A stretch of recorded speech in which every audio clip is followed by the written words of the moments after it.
എല്ലാ വിദ്യാർത്ഥികൾക്കും പുതിയൊരു വീഡിയോയിലേക്ക് സ്വാഗതം. ഈ വർഷത്തെ CUET അതായത് common university entrance test UG 2025 പ്രവേശന പരീക്ഷയുടെ അപേക്ഷകൾ വിദ്യാർത്ഥികൾക്ക് മാർച്ച് 22-ാം തീയതി രാത്രി 11:50 PM വരെ അപേക്ഷ സമർപ്പിക്കാവുന്നതാണ്. അപ്പോൾ വിദ്യാർത്ഥികൾക്ക് ഈ ഒരു അപേക്ഷ നേരത്തെ തന്നെ ആരംഭിച്ചിട്ടുണ്ടായിരുന്നു, അതായത് മാർച്ച് 1 മുതൽ തന്നെ ആരംഭിച്ചിട്ടുണ്ടായിരുന്നു. അപ്പോൾ ഇതുവരെ ഈ ഒരു അപേക്ഷ സമർപ്പിക്കാത്ത വിദ്യാർത്ഥികൾക്ക് ഇതിന് അപേക്ഷിക്കാൻ താല്പര്യമുണ്ടെങ്കിൽ അപേക്ഷ സമർപ്പിക്കുക. അപ്പോൾ ഈ ഒരു കോമൺ യൂണിവേഴ്സിറ്റി എൻട്രൻസ് ടെസ്റ്റ് കൊണ്ട് ഉദ്ദേശിക്കുന്നത് വിവിധ യൂണിവേഴ്സിറ്റിക്ക് കീഴിലുള്ള വിവിധ കോഴ്സുകളിലേക്കുള്ള പ്രവേശനമാണ്. അപ്പോൾ വിവിധ യൂണിവേഴ്സിറ്റിക്ക് കീഴിലുള്ള വിവിധ കോഴ്സുകളിലേക്കുള്ള പ്രവേശനത്തിനായിട്ട് വിദ്യാർത്ഥികൾക്ക് ഈ ഒരു CUET അതായത് common university entrance test UG 2025 പ്രവേശന പരീക്ഷയ്ക്കുള്ള അപേക്ഷ സമർപ്പിക്കാവുന്നതാണ്. അപ്പോൾ ഈ ഒരു അതായത് ഈ ഒരു യൂണിവേഴ്സിറ്റികളിലേക്കുള്ള അഡ്മിഷന് വേണ്ടി നടത്തുന്ന ഈ ഒരു എക്സാമിനേഷന് കീഴിൽ വിവിധ യൂണിവേഴ്സിറ്റികളാണ് ഉൾപ്പെടുന്നത്. ഏതൊക്കെ യൂണിവേഴ്സിറ്റികളാണ് എന്നുള്ളത് നിങ്ങൾക്ക് അറിയണമെങ്കിൽ CUET.NTA.NIC.in എന്ന ഈ ഒരു CUET വെബ്സൈറ്റ് ഓപ്പൺ ചെയ്ത ശേഷം ഈ ഒരു വെബ്സൈറ്റിൽ നിങ്ങൾക്ക് മുകളിലായിട്ട് തന്നെ യൂണിവേഴ്സിറ്റീസ് എന്ന് പറഞ്ഞുകൊണ്ട് കാണാൻ പറ്റും. അവിടെ ക്ലിക്ക് ചെയ്യുന്ന സമയത്ത് നിങ്ങൾക്ക് ഇവിടെ കാണാം ടൈപ്പ് ഓഫ് യൂണിവേഴ്സിറ്റീസ് ഏതൊക്കെയാണ്, ഇതിൽ ഏതൊക്കെ യൂണിവേഴ്സിറ്റി പാർട്ടിസിപ്പേറ്റ് ചെയ്യുന്നുണ്ട് എന്നുള്ള ഡീറ്റെയിൽസ് നിങ്ങൾക്ക് കാണാൻ സാധിക്കും. അപ്പോൾ ഇവിടെ നിങ്ങൾക്ക് കാണാം സെൻട്രൽ യൂണിവേഴ്സിറ്റി ഉണ്ട്, സ്റ്റേറ്റ് യൂണിവേഴ്സിറ്റി ഉണ്ട്, അതുപോലെ ഡീംഡ് യൂണിവേഴ്സിറ്റി ഉണ്ട്, പ്രൈവറ്റ് യൂണിവേഴ്സിറ്റി ഉണ്ട്, അതുപോലെ അതർ ഗവൺമെൻറ് ഇൻസ്റ്റിറ്റ്യൂഷൻസ് ഉണ്ട്.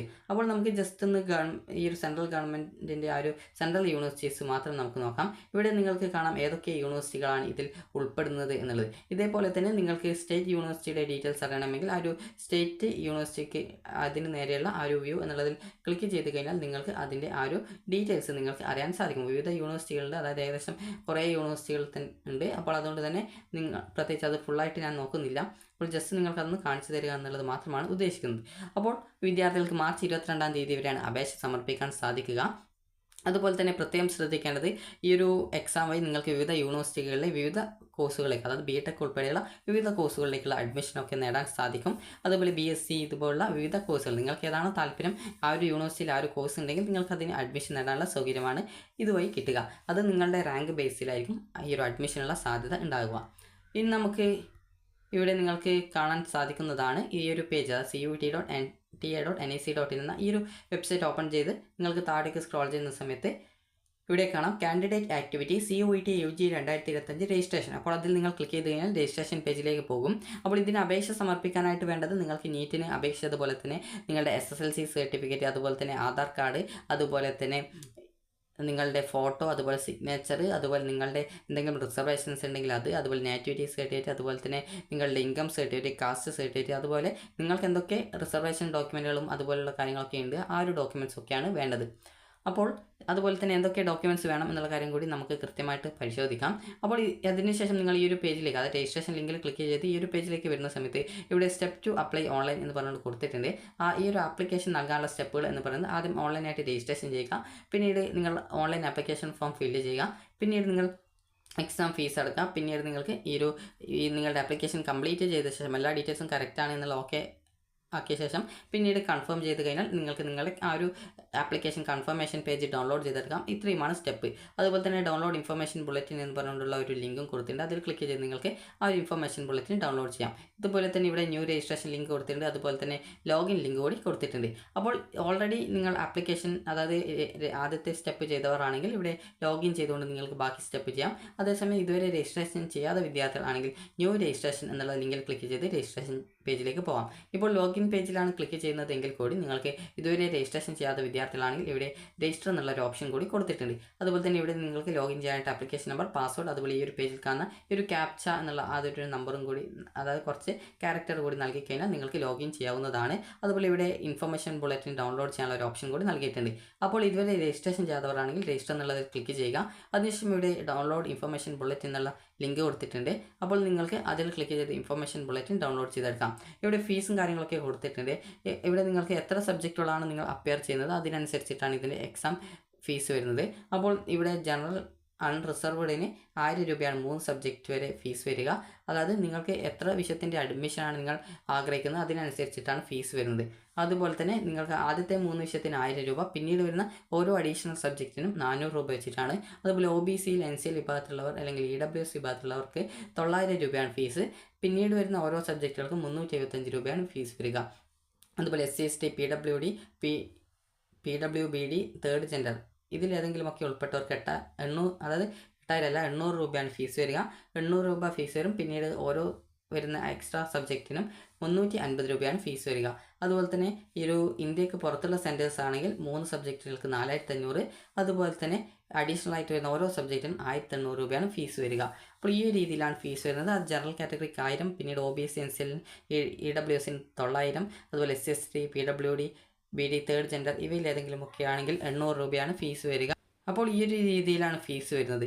അപ്പോൾ അതുപോലെ തന്നെ വിദ്യാർത്ഥികൾക്ക് ഇവിടെ നിങ്ങളുടെ ഫോട്ടോഗ്രാഫ്, അതുപോലെ തന്നെ സിഗ്നേച്ചർ, അതുപോലെ ഡോക്യുമെൻറ്റ് അപ്ലോഡ് ചെയ്യുന്നതുമായി ബന്ധപ്പെട്ടൊക്കെ വിവിധമായിട്ടുള്ള ഡീറ്റെയിൽസ് കൊടുത്തിട്ടുണ്ട്. റീസെൻ്റ് ആയിട്ട് എടുത്തിട്ടുള്ള, അതായത് അടുത്തെടുത്തിട്ടുള്ള, അതായത് ഇപ്പോൾ നിങ്ങൾ 6 മാസത്തിനുള്ളിൽ എടുത്തിട്ടുള്ള ഒരു ഫോട്ടോ ആയിരിക്കണം. അത് കളർ ഫോട്ടോ ആയിരിക്കണം ഉണ്ടായിരിക്കേണ്ടത്.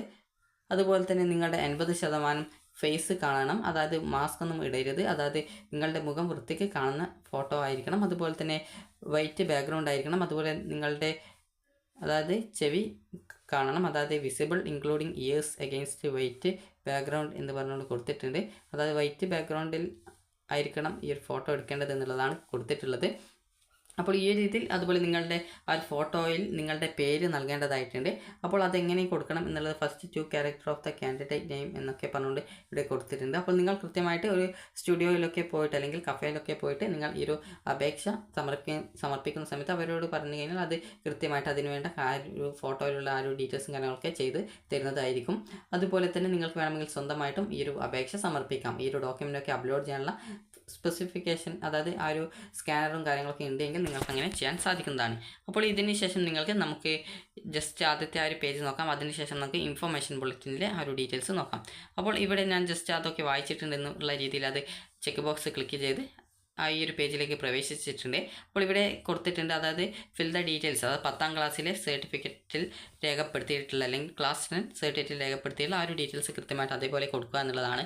അപ്പോൾ ഇതിൽ നിങ്ങൾ കൃത്യമായിട്ട് നിങ്ങളുടെ ഡീറ്റെയിൽസ് കൊടുക്കുക. അതുപോലെ തന്നെ ജെൻഡർ ചോദിച്ചിട്ടുണ്ട്. അതുപോലെ തന്നെ നിങ്ങളുടെ ആ ഒരു താമസ സ്ഥലത്തിൻ്റെ ഡീറ്റെയിൽസും കാര്യങ്ങളൊക്കെ ചോദിച്ചിട്ടുണ്ട്. അപ്പോൾ ഇതിൽ ഉള്ള ഡീറ്റെയിൽസൊക്കെ കൃത്യമായിട്ട് കൊടുക്കുക. അതായത് മൊബൈൽ നമ്പറൊക്കെ കൃത്യമായിട്ട് കൊടുക്കണം, തെറ്റിപ്പോവരുത്. അപ്പോൾ അതൊക്കെ നിങ്ങൾ പ്രത്യേകമായിട്ട് ശ്രദ്ധിക്കേണ്ട കാര്യങ്ങളാണ്. നൽകുന്ന ഡീറ്റെയിൽസ് ഒന്നും തെറ്റാതെ നൽകുക എന്നുള്ളത്. അപ്പോൾ നിങ്ങളുടെ SLC സർട്ടിഫിക്കറ്റിൽ ഡീറ്റെയിൽസ് എന്തെങ്കിലും തെറ്റുണ്ടെങ്കിൽ അതിന് പകരമായിട്ട് കൃത്യമായിട്ടുള്ള ആ ഒരു ഡീറ്റെയിൽസ് ആയിരിക്കണം നിങ്ങൾ നൽകേണ്ടത്. അതായത് നിങ്ങളുടെ ആധാർ കാർഡിലോ ഏതെങ്കിലും കറക്റ്റായിട്ട് ഡീറ്റെയിൽസ് ഉണ്ടാകും. കാരണം ചില വിദ്യാർത്ഥികൾ SLC സർട്ടിഫിക്കറ്റിൽ എന്തെങ്കിലും ഡീറ്റെയിൽസൊക്കെ തെറ്റ് വരാനൊക്കെയുള്ള സാധ്യതയുണ്ട്. അപ്പോൾ അതുകൊണ്ട് തന്നെ നിങ്ങൾ കൃത്യമായിട്ട് ആ ഒരു ഡീറ്റെയിൽസൊക്കെ കൃത്യമായിട്ട് തന്നെ നൽകണം. അതുപോലെ നൽകിയ ശേഷം സബ്മിറ്റ് ചെയ്യും മുമ്പായിട്ട് നിങ്ങളുടെ ഡീറ്റെയിൽസ് ഒന്നുകൂടി വെരിഫൈ ചെയ്ത് ഒന്നും തെറ്റിയിട്ടില്ല എന്നുള്ളത് വീണ്ടും ഉറപ്പുവരുത്താനായിട്ട് ശ്രദ്ധിക്കേണ്ടതാണ്. അപ്പോൾ ഇന്ന് നമുക്ക് ഇൻഫർമേഷൻ ബുള്ളറ്റിൻ നോക്കാം. അപ്പോൾ ഇതാണ് ഇൻഫർമേഷൻ ബുള്ളറ്റിൻ എന്ന് പറയുന്നത്. നിങ്ങൾക്ക് നേരത്തെ കാണിച്ച് തന്നിട്ടുണ്ടായിരുന്നു ഇൻഫർമേഷൻ ബുള്ളറ്റിൻ ഡൗൺലോഡ് ചെയ്യാനുള്ള ലിങ്ക്. അതിൽ ക്ലിക്ക് ചെയ്ത് കഴിഞ്ഞാൽ ഈ ഒരു ഇൻഫർമേഷൻ ബുള്ളറ്റിൻ നിങ്ങൾക്ക് ഡൗൺലോഡ് ചെയ്തെടുക്കാം. ഇൻഫർമേഷൻ ബുള്ളറ്റിൻ കൊണ്ട് ഉദ്ദേശിക്കുന്നത് ഈ ഒരു CUET എക്സാമിനേഷനെ കുറിച്ച്, അതായത് ഏത് എക്സാമാണോ ആ ഒരു എക്സാമിനെ കുറിച്ചുള്ള എല്ലാവിധ ഡീറ്റെയിൽസും ഉൾപ്പെടുത്തിയിട്ടുള്ളതാണ്. അതിൽ ഏതൊക്കെ യൂണിവേഴ്സിറ്റി ഉണ്ട്, ഏതൊക്കെ കോഴ്സ് ഉണ്ട്, അപേക്ഷ എത്രാം തീയതി വരെയാണ്, ഇങ്ങനെയൊക്കെയാണ് എന്നിങ്ങനെയുള്ള എല്ലാവിധ ഡീറ്റെയിൽസും, അതുപോലെ സിലബസ്, യോഗ്യത എന്നിങ്ങനെ എല്ലാവിധ ഡീറ്റെയിൽസും ആ ഒരു ഇൻഫർമേഷൻ ബുള്ളറ്റിൻ ഉണ്ടാകും.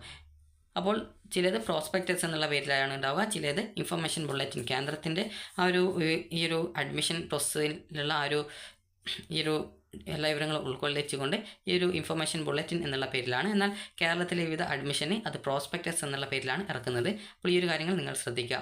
അപ്പോൾ നിങ്ങൾക്കിത് 23-ാം തീയതി രാത്രി 11:50 വരെയാണ് ഫീസും കാര്യങ്ങളൊക്കെ അടക്കാൻ സാധിക്കുക.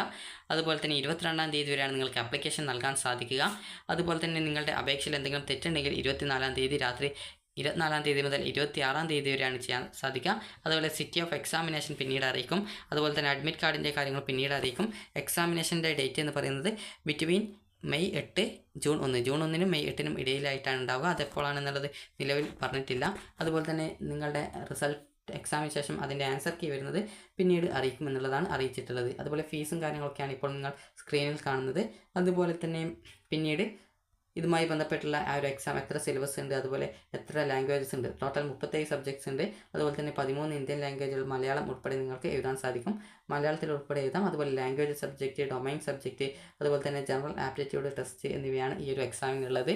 അതുപോലെ തന്നെ ചോയ്സ് ഓഫ് ടെസ്റ്റ് പേപ്പർ എന്നിങ്ങനെയൊക്കെ പറഞ്ഞുകൊണ്ട് കൊടുത്തിട്ടുണ്ട്. അതുപോലെ മാർക്കിംഗ് ഓഫ് സ്കീം, അതായത് ഈ ഒരു എക്സാമിന് കറക്റ്റ് ആൻസറിന് 5 മാർക്കുണ്ട്. അതുപോലെ തെറ്റ് ആൻസർ ആണെങ്കിൽ 1 മാർക്ക് കുറക്കുന്നതാണ്. ശരിയായി ലഭിച്ചതിൻ്റെ മാർക്കിൽ നിന്നുമാണ് ഈ ഒരു മാർക്ക് കുറക്കുക. അതുപോലെ തന്നെ 50 ക്വസ്റ്റ്യൻസ് ആണ് ഓരോ സബ്ജക്റ്റിന് ഉണ്ടാവുക. അതുപോലെ തന്നെ CBT ടെസ്റ്റാണ്, അത് കമ്പ്യൂട്ടർ ബേസ്ഡ് മോഡിലുള്ള ടെസ്റ്റാണ് ഉണ്ടാവുക. അതുപോലെ എക്സാം ഡ്യൂറേഷൻ 60 മിനിറ്റാണ് ഓരോ പേപ്പറിന് ഉണ്ടാവുക. അതുപോലെ തന്നെ എക്സാമിനേഷൻ്റെ ഷിഫ്റ്റും കാര്യങ്ങളൊക്കെ കൊടുത്തിട്ടുണ്ട്. അതൊക്കെ നിങ്ങൾ വേണമെങ്കിൽ ജസ്റ്റ് ഒന്ന് വായിച്ച് നോക്കാവുന്നതാണ്. അതുപോലെ തന്നെ നിങ്ങളുടെ സർട്ടിഫിക്കറ്റിൻ്റെ കാര്യങ്ങളും ഡീറ്റെയിൽസൊക്കെ കൊടുത്തിട്ടുണ്ട്. ഇതൊക്കെ നിങ്ങൾ ജസ്റ്റ് ഒന്ന് വായിച്ച് നോക്കുക. അതായത് നിങ്ങൾക്ക് നീറ്റിനൊക്കെ അപേക്ഷിച്ചവരാണെങ്കിൽ അതുമായി ബന്ധപ്പെട്ട ഡോക്യുമെൻറ്റ്സ് തന്നെ മതിയാകും. അപ്പോൾ വിദ്യാർത്ഥികൾ ഈ ഒരു അപേക്ഷകൾ സമർപ്പിക്കാനായിട്ട് പ്രത്യേകം ശ്രദ്ധിക്കുക. നിങ്ങൾക്ക് താല്പര്യമുണ്ട് എങ്കിൽ അതുപോലെ തന്നെ എലിജിബിലിറ്റി കാര്യങ്ങളൊക്കെ കൊടുത്തിട്ടുണ്ട്. അതായത് നിങ്ങൾ ഫൈനൽ എക്സാമിനേഷൻ എഴുതുന്ന, അതായത് ഇപ്പോൾ +2 എഴുതുന്ന വിദ്യാർത്ഥികളാണെങ്കിൽ നിങ്ങൾക്ക് ഈ ഒരു എക്സാം എഴുതാവുന്നതാണ്. അതുപോലെ ഓൾറെഡി +2 കഴിഞ്ഞവരാണെങ്കിലും നിങ്ങൾക്ക് ഈ ഒരു എക്സാമിനേഷൻ എഴുതാൻ സാധിക്കുന്നതാണ്. അപ്പോൾ വിദ്യാർത്ഥികൾക്ക് ഈ ഒരു അപേക്ഷ മാർച്ച് 22-ാം തീയതി വരെയാണ് അപേക്ഷ സമർപ്പിക്കാൻ സാധിക്കുക. അതുപോലെ നിങ്ങളുടെ റിസർവേഷനും കാര്യങ്ങളൊക്കെ ഉള്ളവർ അതുമായി ബന്ധപ്പെട്ട ഡോക്യുമെൻറ്റ്സും കാര്യങ്ങളൊക്കെ അപ്ലോഡ് ചെയ്ത് കൊടുക്കാനായിട്ട് ശ്രദ്ധിക്കുക.